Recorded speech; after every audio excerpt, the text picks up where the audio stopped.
While we're told to physical distance to avoid getting COVID-19, there are a few persons who can't deal with the virus from a distance. Medical doctors are now sleep-deprived heroes. As cases continue to rise, they're at the forefront, exposing themselves and risking their lives. They're the focus this evening in The Best and the Bravest.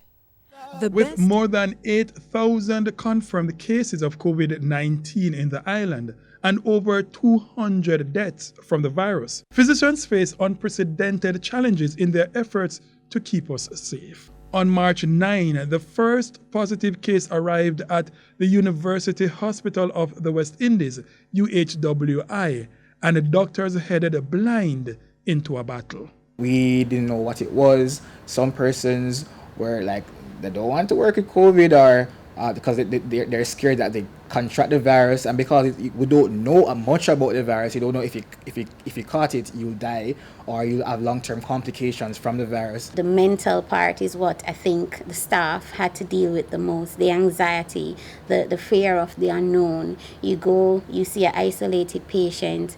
Did I expose myself? Did I make a mistake? In the back of your head, you're always thinking about these things. But their major concern wasn't about themselves. Will I necessarily be someone that will cause my family members who are elderly and who have chronic conditions, will I be that person to give them the virus, and how I would feel in return knowing that I would have possibly been the person to cause them to contract COVID.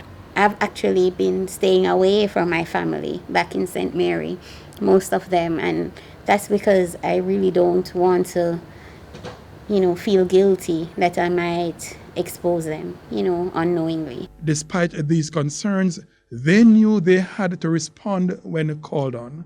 Trained to save lives, now they had to think twice. We have to remember that the first thing is PPE. PPE, PPE, PPE. So you have to put your gloves on, you have to put your gowns on, you have to put your N95 mask on.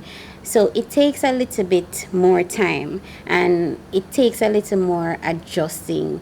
8 months later, they've adjusted to the new normal, working under layers of personal protective equipment. And if you thought a mask was hot and uncomfortable, the PPE, it's heavy and it's hot, right? The gowns are impermeable. They're made that way to protect you from body secretions from the patients. So it's very hot. It's hot to the point where if you're wearing the PPE for long periods of time, a lot of doctors tend to feel dizzy and they want to pass.